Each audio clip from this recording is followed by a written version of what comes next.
تو ایسا اس لیپ ٹاپ میں کچھ بھی نہیں ہے کہ کوئی اس میں سے ایسی چیزیں نکل آئیں گی کہ جی پوری دنیا ہل کر رہ جائے گی. اور وہ بڑا محبت کرتے تھے اپنے وطن سے, اس لیے ان کے پاس کہیں اور کی نیشنلٹی نہیں تھی. مراد سعید پر یہ الزام لگانا بالکل غلط ہے, اور نہ ہی وہ جو ہیں وہ کوئی قاتل ہیں.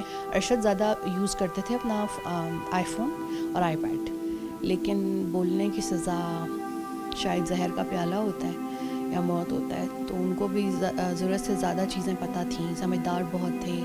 اور ابھی دیکھا ہے کہ نگران وزیر اعظم کاکڑ صاحب نے بھی اس معاملے کو کینیا کی حکومت کے سامنے ٹیک اپ کیا ہے. یس, میں نے ان کے سارے کام ہمیشہ خود کیے ہیں. وہ مجھے کہتے تھے کہ نیل پالش لگا کر رکھو, مینی پیڈی رکھو, اور ساتھ میں ہوتا تھا کہ سارے بڑے ہوئے ناخنوں کے ساتھ کام بھی سارے میں کر کے دوں. اور میں نے ان کو خود شروع سے عادت ڈالی تھی ان کے چھوٹے چھوٹے کام کرنے کی. بڑا خوش ہوتے تھے اس طرح پیمپرڈ ہو کے اور کیئر مل کے. لیکن اوپر سے گڈ بائی کہہ دو, کیمرے سے دیکھ لو, نہیں ٹیرس میں بھی مت آنا. تو جہاں وہ بہت زیادہ اٹینشن اور کیئر لیتے تھے تو کیئر دیتے بھی بہت زیادہ تھے. تو مجھے اتنی وہ ہوئی کہ like person is not around, but in کی دی ہوئی چھوٹی چھوٹی یادیں وہ ہیں. 2 جگہیں ان کی بڑی فیوریٹ تھیں گھر میں, ایک ان کا اپنا روم اور ایک جہاں ان کے ڈاگز ہوتے ہیں. یہ 2 جگہیں ان کی بہت فیوریٹ تھیں. ملک کے اداروں کے ساتھ, ملک کے اداروں سے, فوج سے, ان سب سے بہت پیار کرتے تھے. اور میں نے ان کے ساتھ جو ہے بہت چیزیں, کیونکہ میں پہلے سے جرنلسٹ تھی, پہلے سے لکھا رہی تھی, میں ان کو کہتی تھی آپ پورے گھر میں گھوما کریں اور ریلیکس ہوا کریں, گیلری میں جایا کریں. اور بڑے شائع سے تھے وہ نا, کہوا بنا کے دو, بکس پڑھتے ہوئے, لوگوں کی کرپشن نکالتے ہوئے, وہ چیزیں ہائی لائٹ کرتے ہوئے. بہت سے مرد خواتین کو صرف ٹائم پاس کے لیے استعمال کرنے کی کوشش کرتے ہیں. وہ تھوڑے سے ٹائم کے لیے ان کی لائف میں آتے ہیں اور پھر ان کو دھوکہ دے کے, شادی کے نام پہ اسپیشلی دھوکہ دے کے چلے جاتے ہیں. لیکن for me I want to be alone. Arshad نہیں ہے تو بس I just want to be. میں نے بہت سی اپنی ایکٹیویٹیز کوئٹ کر دی. سڈنلی ان کے پروڈیوسر کی مجھے کال آئی تو مجھے بہت حیرت ہوئی کہ why is calling me at 1:30 AM اور اراؤنڈ 2 AM کا ٹائم تھا. I picked up and then he said to me ان کا ایکسیڈنٹ ہوا. میں پرے کر رہی تھی کہ چھوٹی موٹی انجریز ہوئی ہیں اور he will be fine, but then he told me after that کہ نہیں, ان کو جو ہے وہ ان کی اسیسینیشن ہوئی ہے. میں عدالتوں کی طرف ہی دیکھ سکتی ہوں نا, یا انہیں سے امید رکھ سکتی ہوں. تو لیٹس سی, لیکن شاید ان کو ہماری پین, تکلیف, دکھ نظر نہیں آتے. کسی کے غموں پہ خوشیاں منانے والوں کی اپنی خوشیاں بھی بہت عارضی ہوتی ہیں. حکم زبان بندی کی خلاف ورزی, سوال اٹھانے اور سوال پوچھنے کی پاداش میں دیار غیر میں شہید کیے جانے والے اشرف شریف کو ہم سے بچھڑے پورا 1 سال بیت گیا, لیکن ان کے نامعلوم قاتل آج بھی آزاد ہیں. اشرف شریف کی بیوہ جویریہ صدیق میرے ساتھ موجود ہیں. ان سے پوچھتے ہیں کہ 1 سال تو گزر گیا, کیا کوئی انصاف ملنے کی امید ان کو ہے یا نہیں؟ السلام علیکم. وعلیکم السلام. کیسی ہے جویریہ آپ؟ ٹھیک ہوں. 1 سال گزر گیا لیکن انصاف نہیں ملا. 1 سال تو گزر گیا, کیا ابھی کوئی امید ہے کہ کوئی انصاف جاگے گا؟ نہیں, حالانکہ میں نے تو اب کینیا میں بھی پٹیشن دائر کر دی ہے, لیکن شاید ہی انصاف ملے, کیونکہ دونوں ملکوں کا نظام انصاف تقریباً ایک سا ہے. اور سال بیتتے جاتے ہیں, ایون لوائقین مر بھی جاتے ہیں, لیکن ان کو اپنے مقتولین کے لیے اس ملک میں اور وہاں بھی جو ہے وہ جسٹس سسٹم بالکل ویسا ہی ہے کہ آپ کو انصاف نہیں ملتا. ہاں, میں یہ دیکھ رہی ہوں کہ مجرمان کو بڑا کوئک جلدی جو ہے وہ انصاف مل جاتا ہے, لیکن مظلومین کو یہاں انصاف نہیں ملتا. کیا کہیں گی جویریہ کہ جس کو عدالتوں نے کہا کہ وہ مجرم ہے, اشتہاری ملزم ہے, وہ کل بڑے پروٹوکول سے پاکستان میں آ رہے ہیں, ان کے لیے عدالتیں بھی لگی, فوری سب کچھ ہوا, اور ارشد شریف کے لیے ابھی تک کسی نے کوئی ایسا قدم نہیں اٹھایا؟ ارشد نے تو لاسٹ ایئر بھی چیف جسٹس سے اپیل کی تھی کہ ان کی جان کو خطرہ ہے, تو کوئی سنوائی نہیں ہوئی. پھر میں نے بھی لیٹرز لکھے اور کیس کے حوالے سے بھی ہم آواز بلند کرتے رہے, لیکن ہمیں کوئی انصاف نہیں ملا. جہاں تک اس ملک کی جمہوریت کی بات ہے تو وہ تو موروثیت پہ مبنی ہے اور اصلی جمہوریت نہیں ہے, ڈیلز اور NROs پہ مشتمل ہے. تو جس کو بھی ڈیل مل جاتی ہے اس کے لیے چیزیں آسان ہو جاتی ہیں, لیکن جو عام شہری ہیں ان کے لیے جو ہے وہ بہت زیادہ مشکل ہوتا جا رہا ہے. اچھا, ارشد شریف کی پہ شہادت پہ بہت سارے لوگوں نے سوال اٹھائے, ابھی بھی کہہ رہے ہیں, کوئی کہتا ہے کہ ارشد شریف کا جو لیپ ٹاپ ہے وہ مراد سعید کے پاس ہے, اگر وہ لیپ ٹاپ مل جائے تو مراد سعید قاتل ہے, وہ پکڑے جائیں گے. کوئی سلمان اقبال پر جو ہے الزام لگا دیتا ہے. تو آپ کو کیا لگتا ہے کہ ڈائریکٹ لوگ شک کر رہے ہیں, آپ کو بھی کسی پر شک ہے؟ دیکھیں, جن لوگوں نے ارشد کی مدد کی ان کے اوپر الزام لگانا تو غلط بات ہوگا, کیونکہ وہ کوئی پیشہ ور قاتل تو نہیں ہے اور وہ لوگ تو اس طرح کی چیزیں نہیں کرتے. ہاں جنہوں نے ارشد کو دھمکیاں دی تھیں وہی دھمکیاں جو ہیں وہ کینیا میں جو ہیں وہ پوری ہوئیں اور ان 16 لوگوں کو بلانا چاہیے جنہوں نے FIR کروائیں. جہاں تک لیپ ٹاپ کی بات ہے, ارشد اپنا لیپ ٹاپ ساتھ نہیں لے کے گئے تھے. ارشد کے گیجٹس میں ان کا آئی فون, ایک دوسرا فون اور ایک آئی پیڈ ان کے پاس تھا جو کہ FFT کے مطابق کینین انٹیلیجنس کے پاس ہے. اور ارشد یوزلی روزمرہ زندگی میں لیپ ٹاپ کا اتنا استعمال بھی نہیں کرتے تھے. تو اس لیپ ٹاپ میں کچھ بھی نہیں ہے کہ کوئی اس میں سے ایسی چیزیں نکل آئیں گی کہ جی پوری دنیا ہل کر رہ جائے گی. اور میرے نزدیک اور نہ ان کا جو ہے وہ کوئی گیجٹس کے بارے میں تو مجھے خود معلوم نہیں ہے کہ ان کے گیجٹس جو ہے وہ کہاں گئے, کیونکہ جب وہ میں بیمار ہوئی تھی تو بہت سی چیزیں انہوں نے گھر سے اٹھا لی تھیں صرف اس وجہ سے کہ میری بیوی کو تنگ نہ کیا جائے. تو میرے پاس تو ایسی کوئی چیز موجود نہیں ہے. حالانکہ میرا بہت دل دکھتا ہے کہ کاش ان کی وہ ڈرائیوز موجود ہوتی تو اس میں انہوں نے جو 11-12 سال جو ہم نے دہشت گردی کے خلاف جنگ لڑی ہے اس کا ایک ڈیٹا موجود تھا جس کو انہوں نے اپنی ریٹائرمنٹ پہ ریلیز کرنا تھا. تو اس کے گمنے کا مجھے یقیناً ایک دکھ ہے, افسوس ہے کہ وہ کہاں ہیں, کس کے پاس ہیں, یہ مجھے نہیں پتہ. لیکن لیپ ٹاپ کو لے کے جو ایک وہ کہانیاں گڑھی جا رہی ہیں تو لیپ ٹاپ میں تو ایسا کچھ تھا ہی نہیں. ارشد بہت کم لیپ ٹاپ یوز کرتے تھے اور اس میں زیادہ پرسنل نوعیت کی چیزیں یا آفیشیل کورسپونڈنٹ ہی ہوتی تھی, اس میں زیادہ ایسی کوئی اسکینڈلز یا وہ چیزیں نہیں ہوتی تھیں. ارشد زیادہ یوز کرتے تھے اپنا آئی فون اور آئی پیڈ. اچھا جی, یہ بتائیے کہ جب ارشد صاحب پاکستان چھوڑ کے جا رہے تھے 1 سال پہلے, تقریباً 5-6 ماہ پہلے, اسے پہلے ہی چھوڑ کے چلے گئے تھے, تو کیا آپ سے کوئی بات کی تھی؟ ان کا دل کتنا بھاری تھا پاکستان چھوڑنے پہ اور اندر سے وہ کتنے مجبور تھے؟ دیکھیں وہ نہیں جانا چاہتے تھے ملک سے, پریشان تو بہت تھے, پورا سال ہو گیا تھا یہ سب ہوتے ہوئے. میں خود بہت پریشان تھی, بیمار بھی بہت تھی. اگر مجھے کووڈ نہ ہوا ہوتا یا میں اس ریکوری فیز میں نہ ہوتی شاید میں ان کے ساتھ ہی جاتی.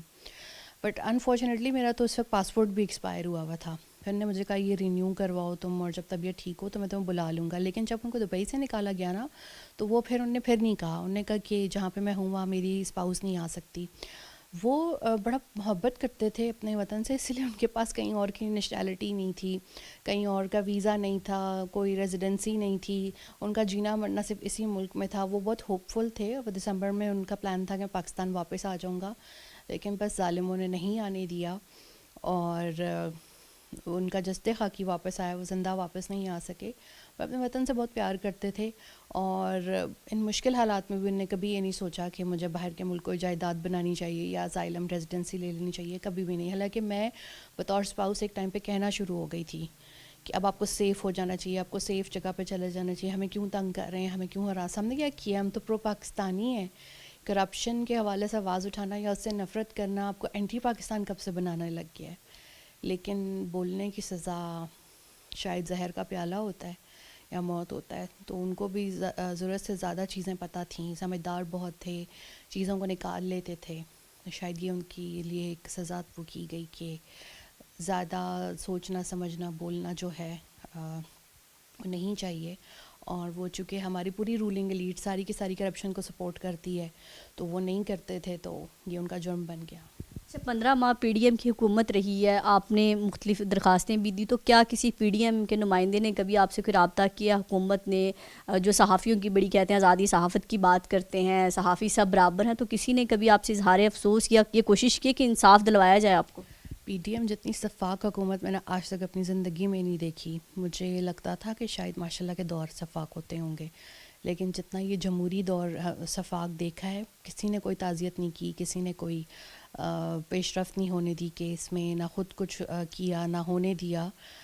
لیکن اگر اس پورے سال میں نے کسی سے بھی رابطہ کیا تو وہ جو نئے نگران وزیر خارجہ ہیں ان سے میں نے کہا تھا کہ میں ضرور ان کو درخواست دوں گی کہ وہ جو ہے اس معاملے کو ٹیک اپ کریں. اور ابھی دیکھا ہے کہ نگران وزیر اعظم کاکڑ صاحب نے بھی اس معاملے کو کینیا کی حکومت کے سامنے ٹیک اپ کیا ہے.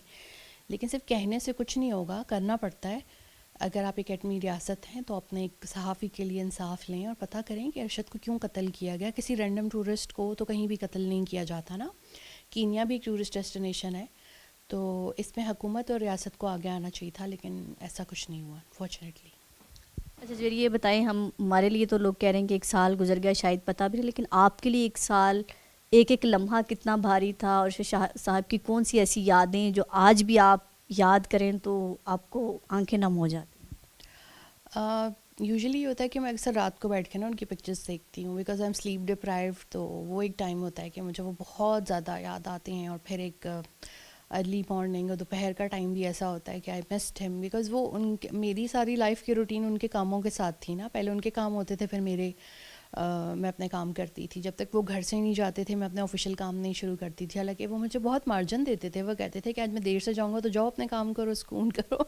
میں کہتی تھی نہیں نہیں نہیں نہیں, I want to be around with you. اور چھوٹی چھوٹی چیزیں میں ان کو خود کر کے بھرپور مشرقی بیوی کا کردار ادا کر. یس, میں نے ان کے سارے کام ہمیشہ خود کیے ہیں. وہ مجھے کہتے تھے کہ نیل پالش لگا کر رکھو, مینی پیڈی رکھو, اور ساتھ میں ہوتا تھا کہ سارے بڑے ہوئے ناخنوں کے ساتھ کام بھی سارے میں کر کے دوں. اور میں ان کو خود شروع سے عادت ڈالی تھی ان کے چھوٹے چھوٹے کام کرنے کی. انہیں نہیں پتہ ہوتا تھا ان کے موزے جرابیں کدھر ہیں, ان کے کپڑے کہاں ہیں, ان کی ٹائز کی سلیکشن جب نکل رہے ہوتے تھے تو خود ان کا جیکٹ, لیپ ٹاپ سب کچھ گاڑی میں رکھنا کرنا. حالانکہ مجھے ہیلپرس کی مدد حاصل ہوتی تھی لیکن ان کے چھوٹے چھوٹے کام میں خود کر کے نا ان کو بھیجا کرتی تھی. بریک فاسٹ خود دیتی تھی, کھانا تو میں نہیں بناتی تھی لیکن سرو خود کرتی تھی. مطلب چھوٹی چھوٹی ان کی نا چیزوں کا خیال رکھنا. وہ بڑا خوش ہوتے تھے اس طرح پیمپرڈ ہو کے اور کیئر مل کے. لیکن جب میں بیمار ہوئی لاسٹ ایئر تو مجھے کہتے تھے نہیں نہیں نہیں, تم نہیں بیگ لے کے جانا, تم نہیں میرا کوٹ رکھنا, تم نہیں ٹائی پہناؤ, تم لیٹی رہو. تو ان کو بڑا ہوتا تھا کہ میری بیوی سے بولا نہیں جا رہا, چلا نہیں جا رہا, سانس لینے میں دقت ہو رہی ہے, اوپر سے گڈ بائی کہہ دو, کیمرے سے دیکھ لو, نہیں نہیں ٹیرس میں بھی مت آنا. تو جہاں وہ بہت زیادہ اٹینشن اور کیئر لیتے تھے تو کیئر دیتے بھی بہت زیادہ تھے. اچھا, آپ کے ہاتھ کا سب سے زیادہ کیا کھانا ان کو پسند تھا اور سب سے زیادہ کیا گفٹ دیتے تھے آپ کو؟ میں اتنی کوکنگ نہیں کرتی تھی, میں زیادہ ان کو بریک فاسٹ, ٹی اور کافی ہی دیتی تھی. تو میرے ہاتھ کا انہیں بس یہ ہوتا تھا کہ چیز آملیٹ اچھا لگتا تھا, یا سم ٹائم اگر کبھی کبھی اوکیجنلی میٹھا بناتی تھی تو وہ اچھا لگتا تھا. چائے لیکن اسپیشلی مجھے کہتے تھے. باقی یوزلی میں اتنی دوسرے کھانے والی کوکنگ نہیں کرتی تھی. اور گفٹس تو بہت دیتے تھے. میرا خیال میں میری ساری پرفیومس کی جو کلیکشن ہے وہ ان کی دی ہوئی ہے. انہوں نے سب سے پہلا پرفیوم مجھے 2009 میں تحفے میں دیا تھا, وہ میرے پاس ابھی بھی پڑا ہے. میں نے اس کو ہاف یوز کیا اور ہاف نہیں کیا. تو میں اپنے گھر میں اپنی فیملی, فرینڈس, بہنوں وغیرہ کو کہتی ہوں اور میری سب چیزیں شیئر کر سکتے ہیں, صرف پرفیوم کی کلیکشنس کو نہیں چھیڑنا کہ ان کے ساتھ یادیں وابستہ ہے. کوئی اینیورسری پہ ملا, کوئی اس طرح ملا. پھر گیجٹس بہت تحفے میں دیتے تھے. اسے میں نے دیکھا اسمارٹ واچ ملی تو وہ ارشد نے دی ہوئی تھی, تو اس کے سارے بینڈز ابھی بھی نئے ہیں. تو مجھے اتنی وہ ہوئی کہ like person is not around but in کی دی ہوئی چھوٹی چھوٹی یادیں وہ ہیں. اور جب بھی میں کوئی ان کا دیا ہوا تحفہ پہنتی ہوں یا دیکھتی ہوں یا ان کی چیز, تو میں ان کے لیے اور اسپیشل دعا اور پیار اور محبت اپنی طرف سے بھیجتی ہوں کہ یا اللہ تعالیٰ آپ ان کی تمام لغزشوں کو معاف کر کے انہیں جنت میں اعلیٰ مقام دینا, اور انہیں حوض کوثر کا جو ہے وہ پانی نصیب عطا فرمانا, حضرت محمد صلی اللہ علیہ وآلہ وسلم کی شفاعت نصیب فرمانا, اور جنت میں ہمیں دوبارہ سے ساتھی بنانا. اچھا, ویسے تو پورا گھر ہی پسند ہوتا ہے لیکن ارشد صاحب کو اپنے گھر کا کون سا کونا بہت زیادہ پسند تھا اور وہ آتے تھے کہتے تھے میں یہاں کے بڑا ریلیکس ہو گیا ہوں؟ اچھا, ارشد سارے گھر میں نہیں گھومتے تھے. مجھے بڑا ہوتا تھا کہ وہ باہر ٹیرس میں بھی بیٹھے ہیں, وہ جھولے میں بیٹھے ہیں. میں نے اتنا اچھا جھولا لگوایا ہوا ہے گھر میں, پودوں میں جائیں. ان 2 جگہیں ان کی بڑی فیوریٹ تھیں گھر میں, ایک ان کا اپنا روم اور ایک جہاں ان کے ڈاگز ہوتے ہیں. یہ 2 جگہیں ان کی بہت فیوریٹ تھیں. مجھے نہیں یاد پڑتا کہ وہ لائبریری کی بکس بھی مجھ سے منگوا رہے ہوتے تھے, جی آپ فلاں بک لا دو, یہ کر دو, وہ. میں نے کیا کیا کہ میں نے کہا بھائی انہوں نے تو جانا نہیں ہوتا اٹھ کے, انہوں نے تو بیڈ پہ ہی پڑھنی ہے بک بھی, تو میں ایسا کرتی ہوں میں سیکشنز بنا دیتی ہوں. میں نے پوری لائبریری میں سیکشنز بنا دیے کہ یہ انٹرنیشنل ریلیشنز ہے, یہ ڈیفینس ہے, یہ جوڈیشری ہے, یہ میڈیا ہے. تو مجھے بکس نکالنے میں پھر آسانی ہوتی تھی. مطلب میں ان کی لائبریرین بھی تھی, اور میں ان کو بہت کہتی تھی کہ گھر میں اتنے پیارے پیارے کارنر سجے ہوئے ہیں, یو شوڈ لائک سٹ around, you should move around, اپنا گھر دیکھیں, چیزیں بتائیں کون سی چیز کہاں لگنی چاہیے, کیا ہونا چاہیے. گھر کی ڈیکوریشن کا شوق تھا ان کو؟ انہیں گھر میں اچھی اچھی چیزیں رکھنے کا بہت شوق تھا, لیکن اس طرح ڈیکوریشن میں حصہ نہیں لیتے تھے. جیسے یہ ہوتا تھا کہ یہ والا گیجٹ ہوگا, یہ والا ٹی وی لگے گا, یہ والا اے سی ہونا چاہیے. ذرا بڑی بڑی چیزوں کے اوپر ان کا فوکس ہوتا تھا, چھوٹی چیزوں کے اوپر فوکس نہیں ہوتا تھا. تو میں ان کو کہتی تھی آپ پورے گھر میں گھوما کریں اور ریلیکس ہوا کریں, گیلری میں جایا کریں. اور بڑے شائع سے تھے وہ نا, شرم کوئی ہے تو نہیں, کوئی اوپر کام تو نہیں کر رہا, میں ملازموں میں سے میں بیٹھ جاؤں ٹیرس میں. جو ہوتا تھا دھوپ لیں نا, تھوڑا وائٹامن ڈی لیں گے. اچھا میرے ڈاگیز کو لے آؤ پھر یہاں پہ نا. میں اندر کہتی تھی اندر بلی ہے, اگر میں ان دونوں کو اندر لاؤں گی تو تماشا لگ جائے گا گھر میں نا. وہ اس کے پیچھے بھاگتے نہیں, ان کی آپس میں ہارمنی. نہیں نہیں نہیں, تم ان کو اوپر لے آؤ کمرے میں, اور اس طرح نا پھر خود لے آتے تھے. ڈاگس کو واک کرانے لے کے جاتے تھے, خود ان کے چھوٹے چھوٹے کام کر کے دیتے تھے. اور مطلب موسٹلی چھٹی اگر گزارتے تھے تو وہ اس طرح ہوتی تھی کہ مجھے کہتے تھے مجھے تیل لگا دو, اور مجھے اچھا سا وہ بنا کے دو, کہوا بنا کے دو, بکس پڑھتے ہوئے, لوگوں کی کرپشن نکالتے ہوئے, وہ چیزیں ہائی لائٹ کرتے ہوئے گزار. آپ سے کبھی کچھ شیئر کرتے تھے؟ جیسے ان کے پاس بہت نالج تھا, ظاہر آپ سے سینئر تھے صحافت میں, تو آپ کو کبھی کچھ سکھاتے تھے, شیئر کرتے تھے کہ یہ کام ایسے نہیں کرنا, ایسے کرنا ہے؟ مجھے تو بہت ایڈیٹوریل فریڈم دیتے تھے. ایکچولی ہماری بیٹس الگ الگ تھیں تو اپریشیٹ ضرور کرتے تھے اچھے کام کو. ان کے لاسٹ ری ٹویٹس میں میرا ٹویٹ بھی ری ٹویٹڈ ہے, میرا آرٹیکل کا. تو میں بڑا ہنسی, میں نے کہا آپ کا کیا تعلق ہے گندارا تہذیب سے؟ تو کہتے ہیں تم مجھے یہ بتاؤ کہ تم نے کتنی سائٹس دیکھی ہیں. میں نے کہا ہارڈلی 3-4 دیکھی ہوں گی. تو کہتے ہیں کہ ابھی میں نہیں ہوں ملک میں, اچھا موقع ہے گھوم کے آؤ ساری بہنوں اور دوستوں کے ساتھ. میں نے کہا نہیں, میری طبیعت ٹھیک نہیں ہے تو I don't feel like to be. ظاہر بات ہے وقت بھی بہت کڑا تھا میرے خیال میں. اس کے بعد تو میں آج تک گھومی ہی نہیں. میں زیادہ باہر بھی نہیں جاتی, ڈائننگ کے لیے بھی نہیں جاتی, شاپنگ کے لیے بھی نہیں جاتی. تو بس مشکل وقت تھا. لیکن یہ کہ بہت زیادہ چیزیں میں نے ان سے جو سیکھی ہیں نا, آنیسٹی, پنچویلٹی, کچھ رولس کو زندگی میں بنا لینا اور ان پہ کاربند رہنا, سچائی. وہ نہیں بھی ہے تو میں انہیں کی چیزیں فالو کرتی ہوں کہ ارشد نے کہا تھا یہ ایسے ہوگا تو یہ اس طرح نہیں ہوگا, یہ ایسے کرنا ہے چیزوں کو. So I follow his ideology mostly. میں نے ان سے محبت سیکھی, ملک کے اداروں کے ساتھ, ملک کے اداروں سے, فوج سے, ان سب سے بہت پیار کرتے تھے. اور میں نے ان کے ساتھ جو ہے بہت چیزیں, کیونکہ میں پہلے سے جرنلسٹ تھی, پہلے سے لکھا رہی تھی, لیکن مجھے ایسا لگتا ہے کہ ان کے ساتھ آگے میری صلاحیتیں مزید نکھر گئیں. اور چونکہ ہم دونوں کا مشترکہ شوق فوٹوگرافی تھا تو ان کے ساتھ میری فوٹوگرافی میں بہت نکھار آیا. اچھا, آپ بہت ساری تصویریں لگاتی ہیں اپنے سوشل میڈیا اکاؤنٹس پر, ہم دیکھتے رہتے ہیں کہ وہ آپ نے ارشد صاحب کی تصویریں لی ہوئی یا وہ لیتے تھے؟ دونوں کی بہت اچھی اچھی تصویریں ہیں. میں نے بھی ان کی ہزاروں پکچرز لی ہوئی ہیں, انہوں نے بھی میری ہزاروں پکچرز لی ہوئی ہیں. انہوں نے مجھے شادی کی سالگرہ کے اوپر کوئی 5,000 تصویریں پرنٹ میں تحفے میں دیں. اور انہوں نے پھر اگلی شادی کی سالگرہ پہ مجھے, میرے خیال میں یہ بات ہوگی ایسے کوئی 10 سال پہلے کی, کہ اس اینیورسری پر انہوں نے مجھے 100 فریمز تحفے میں دیے, جو کہ میں نے بعد میں موسٹلی اتار دیں کیونکہ مجھے لگتا تھا کہ وہ ہماری پرسنل تصویریں ہیں یا ہماری اپنی یادیں ہیں. تو وہ مجھ سے تھوڑا خفا ہوتے تھے, تو میں گھر میں تصویریں کیوں اتنی کم کر دی ہیں, یہ تہواریں کیوں اتنی خالی ہیں. تو میں انہیں کہتی تھی نہیں, سلیکٹڈ تصویریں لگیں گی, وہ صرف ہماری پرسنل اسپیس میں رہیں گی, وہ گھر کے کوریڈور یا ایسی ڈرائنگ روم یا ان جگہوں پہ نہیں لگیں گی. تو ابھی بھی آپ دیکھیں ہمارے گھر میں کافی کم تصویریں ہیں, کیونکہ میں انہیں کہتی تھی کہ مجھے نماز پڑھنی ہوتی ہے, یا آپ میرے ساتھ اکثر وہ میرے ساتھ قرآن کلاس میں بھی بیٹھ جاتے تھے, تو میں کہتی تھی کہ مجھے ایسا لگتا ہے کہ وہاں تصویریں نہیں ہونی چاہیے, I don't feel comfortable with pictures around.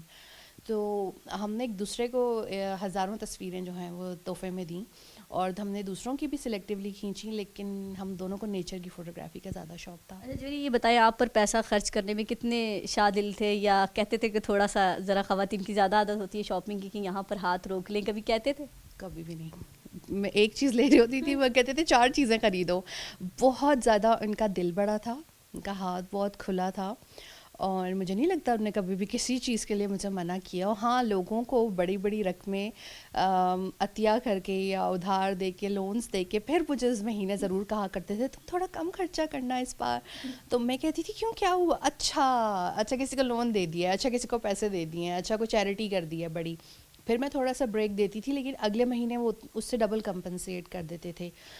خود کبھی برانڈس کی چیزیں نہیں پہنی تھیں, بہت سادہ انسان تھے, مجھے تحفے میں دیتے تھے. جویریہ یہ بتائیں کہ سوشل میڈیا پر آپ کے خلاف بہت کمپین چلی کہ شاید جویریہ شادی کرنے جا رہی ہیں, جویریہ پاکستان چھوڑنے جا رہی ہیں, پاکستان میں وہ رہنا نہیں چاہتی. اس میں کس حد تک سچائی ہے, کیا ہے؟ پاکستانی مرد طلاق یافتہ خواتین سے, ویسے کہ کوئی میرے نزدیک ڈگری نہیں ہے, خاتون ہی ہوتی ہے, یا بیوہ خاتون سے, یا بڑی عمر کی خاتون سے, یا جس کے ساتھ کوئی ایکسٹرا بیگیج دشمنیوں کا یا چیزوں کا, آج اس ساتھ شادی نہیں کرتے. They prefer to get married with a young girl, کہ بس اس کی جو بھی عمر ہو اس کو 16-18 سال کی جو ہے وہ لڑکی ملے. تو یہ بات کہاں سے اس معاشرے میں آ گئی کہ بیواؤں کی شادیاں ہو جاتی ہیں یا ڈیورسیز کی شادیاں, اور یہ بہت کم اس میں ہوتا ہے کیٹیگری میں. شاید سننے والوں کو یہ تھوڑا سا برا لگے یا پتہ نہیں آپ اس کو آن ایئر کر بھی سکیں یا نہیں.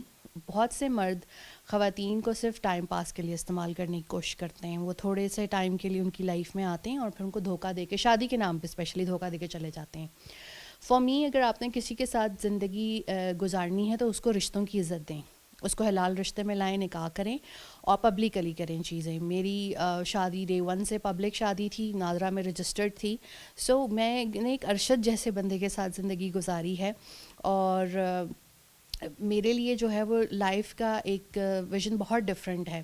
تو ایسے لوگ جو دوسرے لوگوں کے ساتھ غلط کرتے ہیں, ان کے خلاف سازشیں کرتے ہیں, ان کو دھوکہ دیتے ہیں شادی یا ریلیشن شپ کے نام پہ, وہ بہت زیادہ گنہگار اور گھٹیا ترین جو ہے وہ لوگ ہوتے ہیں. اگر آپ کر بھی لیتی ہیں شادی, جیسے آپ نے کہا آپ کا اسلامی بھی حق ہے, آپ کا قانونی اجازت دیتا ہے, تو اس میں کوئی برائی بھی نہیں ہے, کوئی مذائقہ بھی نہیں ہے جو لوگ کمپین چلا رہے ہیں. تھوڑا سا ایک ڈفرینٹ ہوتا ہے. شاید پاکستانی مرد اور عورتوں میں بہت فرق ہے. مرد تو میں نے دیکھا ہے وہ بیوی کے 40ویں کے بعد ہی شادی کر لیتے ہیں, کبھی بچوں کا نام لے کے, کبھی گھر نہیں سنبھل رہا. بٹ عورت کا خمیر تھوڑا ڈفرینٹ ہوتا ہے.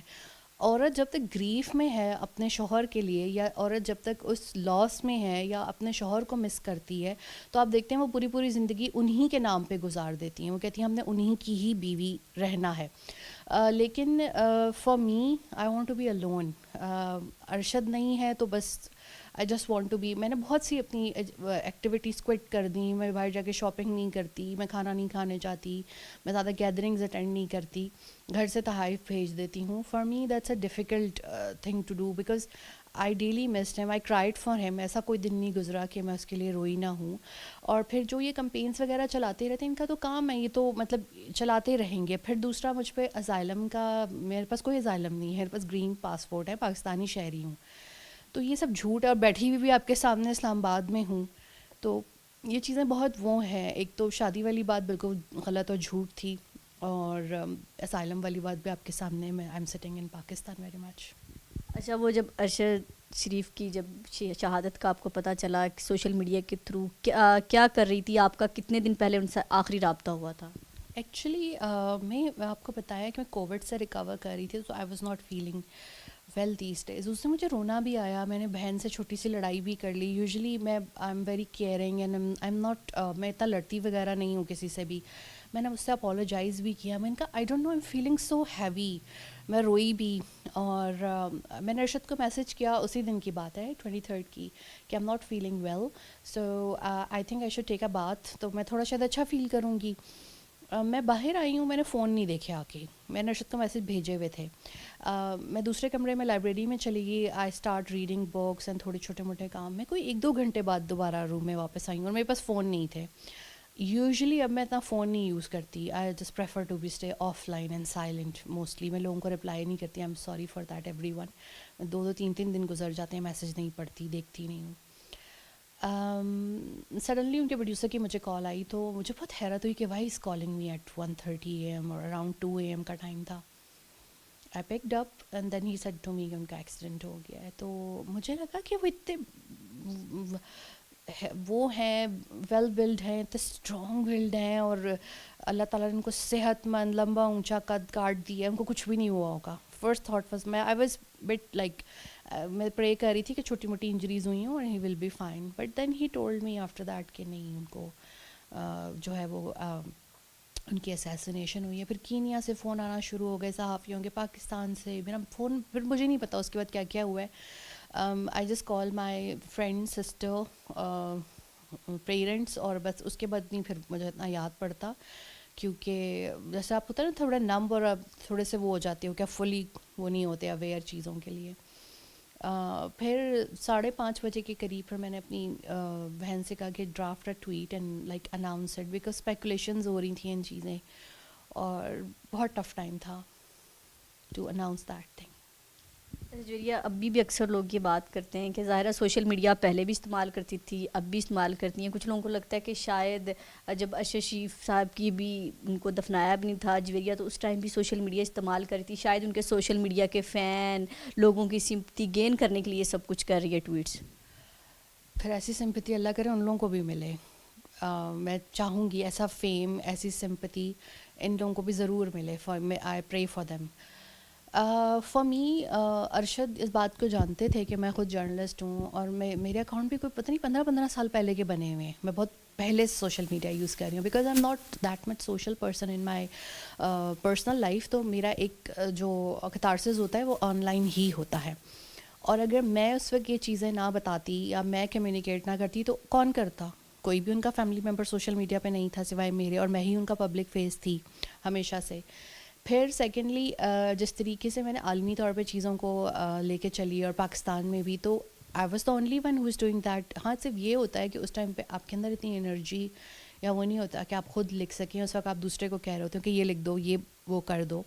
کیونکہ میں نے بہت جگہوں پہ فون بھی نہیں ہاتھ میں رکھا ہوا تھا، میں فون لے کے ہی نہیں جا رہی تھی بہت سی جگہوں پہ، پرس نہیں پکڑ رہی تھی اپنا. اور پھر اس کے بعد پھر میں نے خود جو ہے like after mid of November خود چیزوں کو جو ہے وہ کرنا شروع کیا. اور اس کے بعد میں نے بہت مؤثر طریقے سے ارشد کے لیے ہر جگہ آواز اٹھائی، بیکاز ہی از نو مور. اپنے لیے یا لوگوں کے لیے آواز اٹھانے کے لیے وہ نہیں ہے، تو آبویسلی مجھے ہی آواز اٹھانی ہے. But for me I am not that much social in my personal life. اور اب تو یہ ہوتا ہے کہ پہلے تو میری بہت اچھی اسلام دعا سب سے اپنے فالوورس سے بھی ہو جاتی تھی، اسپیسز میں، ڈی ایمز میں، اور میں ارشد نمبر بھی دے دیتے تھے. لیکن اب نہیں، اب تو میں ڈی ایمز بھی نہیں کھولتی، اسپیسز میں بھی نہیں جاتی. With the passage of time یہ ہوتا ہے کہ اب میں کتنے دن ٹویٹ بھی نہیں کرتی، کتنے دن پوسٹ بھی نہیں کرتی فیس بک پہ یا انسٹا پہ. ایون یوٹیوب میرا اتنا پاپولر ہے لیکن میں نہیں کرتی. اور یہ پہلے سے تھا، یہ کوئی اس کے بعد نہیں ہوا. پہلے سے مجھے لاکھوں لوگ فالو کرتے تھے. اور میں اکثر ایک بات کہتی ہوں کہ جب آپ 1 لاکھ کا ہنسا کراس کر جاتے ہو، اس کے بعد پھر آپ کے لیے وہ ایک ویلیو نہیں، ایکسائٹمنٹ نہیں رہتی. اور جو کچھ میرے ساتھ ہوا، ارشد کے ساتھ ہوا، جو سرکمسٹانسز، مجھے تو ویسے ہی ایکٹیویزم اور ان چیزوں سے ویسے ہی اب کوئی وہ نہیں رہا. بیکاز یہ سوشل میڈیا، یہ ٹویٹر، یہ ایکٹیویزم آپ کے پورے گھر کو تباہ کر سکتا ہے. تو آپ کو صرف اپنی فیملی کو پہلے دیکھنا چاہیے. But still I am raising voice for people جن کے ساتھ اگر ہیومن رائٹس وائلیشن یا کچھ ہو جائے، اسٹل میں ان کے لیے آواز اٹھاتی ہوں. لیکن فار می گھر میں اتنی خاموشی ہونا، گھر کا تباہ ہو جانا، گھر کے سربراہ کا چلے جانا، آپ ہر طرح سے لاس فیل کرتے ہیں، چاہے وہ ایموشنل ہو، چاہے مینٹل ہو، فائنینشیل ہو. اور اس کے اندر ایک ہنسے کا بڑھنا یا فالوورس کا بڑھنا کیا ایڈوانٹیج دے کیا اس سے ملتا کیا ہے؟ کچھ بھی نہیں. اس سے کوئی مانیٹری گین مل رہا ہو، کوئی فائدہ مل رہا ہو، یا مجھے کوئی پارٹی انہیرٹ ہوئی ہو اس کے بعد، یا کوئی فارچون، ایسا تو کچھ بھی نہیں ہے نا. میں کوئی پولیٹیکل بندی تو نہیں ہوں کہ مجھے کسی کی اس سے کوئی فائدہ ہوتا. We are a common people. جب ہمارے گھروں میں کوئی جاتا ہے تو ہمارے لیے پوری لائف ڈسٹرب ہو جاتی ہے. ہم لوگ وہ والے لوگ نہیں ہیں کہ جن کے گھروں سے کوئی جائے تو وہ اس کے مقبرے بنا کے پھر وہاں پر ہر سال برسیاں کرا کے جو ہیں تقریریں کر کے اپنے ووٹ مانگیں، اس پہ گین کریں، اپنی لاشوں کو جو ہے وہ یوز کریں. ہم لوگ عام پاکستانی ہیں، عام لوگ ہیں. تو ہمارے گھر کی غمی یا خوشی سے ہمارے کیریئرز کا کوئی بھی تعلق نہیں، کیونکہ ہمارے کوئی وہ نہ موروثیت چل رہی ہے اور نہ ہی کوئی وہ میرے لیے صدارتی کرسی یا وزیر اعظم کی کرسی ڈیل میں چھوڑ کے گیا ہے. عمر عطا بندیال صاحب کے دور میں جو تھوڑی سی انصاف کی امید نظر آ رہی تھی، وہ ابھی نئے چیف جسٹس کے آنے سے کوئی وہ امید دوبارہ بحال ہوئی ہے یا بالکل بیٹھ گئی ہے؟ پہلے تھی مجھے ان سے امید، لیکن پھر انہوں نے تو کیس ہی ٹیک اپ نہیں کیا، پھر وہ چلے بھی گئے. اب نئے چیف جسٹس آئے ہیں، کیس کی ہیئرنگ ہی نہیں آ رہی. بطور سٹیزن میں عدالتوں کی طرف ہی دیکھ سکتی ہوں نا، یا انہیں سے امید رکھ سکتی ہوں. تو لیٹس سی. لیکن شاید ان کو ہماری پین، تکلیف، دکھ نظر نہیں آتے. آخری سوال جوریہ، جب ارشد شریف صاحب کی ڈیتھ ہوئی تھی اور اسی دن ایک لندن سے تصویر آئی تھی، دیوالی منائی جا رہی تھی، تو کیا لگتا ہے کہ وہ اتنے شفاق تھے ایک پاکستانی صحافی، اور وہ اس طرح سے ایک جیسچر دیا گیا کہ جیسے کوئی خوشی کا لمحہ تھا؟ کسی کے غموں پہ خوشیاں منانے والوں کی اپنی خوشیاں بھی بہت عارضی ہوتی ہیں. اور ایسے لوگ جو کہ خود کرپشن، موروثیت، ڈیلز میں لتھڑے پڑے ہوئے ہوں، ان پہ میں کیا بات کروں. اللہ کی لاٹھی بے آواز ہے اور خود ہی جو ہے وہ انصاف ہو جاتا ہے. 1 سال گزر گیا، ایسے بہت سارے سال گزریں گے، ارشد شریف ہم میں زندہ رہیں گے. کوئی آخری میسیج جو ارشد شریف کے فینس کو دینا چاہیے؟ ہاں، میں بس یہ کہوں گی کہ اگر آپ ارشد سے محبت کرتے ہیں تو ارشد کو دعاؤں میں یاد رکھا کریں، ہمیں بھی دعاؤں میں یاد رکھا کریں، اور ان کی لیگیسی کو جو ہے وہ آگے لے کے چلیں. کرپشن سے نفرت کریں اور اس ملک سے محبت کریں، اور خود ایک کوئی زندگی کے قواعد و ضوابط بنائیں کہ جی میں نے یہ زندگی کے ساتھ جو ہے وہ کرنا ہے، اور میرے جو ہیں وہ یہ رولز ہیں. تو ارشد کی روح کو جو ہے وہ اس سے تسکین پہنچے گی. اگر آپ اس ملک سے محبت کریں گے، اس ملک کے ساتھ وفادار رہیں گے اور ایمانداری سے جو ہے وہ اپنے جو ہے وہ سرکاری فرائض کی ادائیگی کریں گے، اور جو بھی آپ کے بطور شہری بھی فرائض ہیں ان کی ادائیگی کریں گے، تو ارشد کی روح کو بہت تسکین ملے گی. جی بالکل، آپ نے جویریہ کی گفتگو سنی کہ 1 سال بیت گیا، آج بھی وہ اداروں کی طرف دیکھ رہی ہیں، انصاف کے لیے دیکھ رہی ہیں کہ ایک شہید کی بیوہ جو ہمارے لیے قابل احترام ہے، اور شریف ہم سب میں زندہ رہیں گے، یادوں میں زندہ رہیں گے، لیکن انصاف کے لیے اگر ان کو بھی در در اس طرح ٹھوکریں کھانی پڑیں گی. 1 سال ہو گیا، کسی نے آج تک ان سے پوچھا نہیں، خود وہ بیچاری سب کچھ کیسز دیکھ رہی ہیں. تو پھر سوشل میڈیا پر کہتے ہیں کہ آواز اٹھاتے، سوشل میڈیا پر تو آواز اٹھے گی، اداروں کو برا بھلا بھی کہا جائے گا جب تک ان کے قاتلوں تک نہیں پہنچا جائے گا. اور وہ قاتل جنہوں نے 16 FIR درج کرائی، جنہوں نے پاکستان چھوڑنے پر مجبور کیا اور وہ سوال اٹھاتے رہے، اس سوال کا جواب بھی نہیں دیا گیا، اس سوال کی پاداش میں ان کو قتل کر دیا گیا. لیکن سوال تو پیچھا کرتے رہیں گے جب تک آپ اصل کرداروں کو نہیں پکڑیں گے. کیمرہ مین ارسلان سید کے ساتھ زاہدہ راؤ کو دیجیے اجازت. ملتے ہیں کسی نیکسٹ پروگرام میں. اللہ حافظ.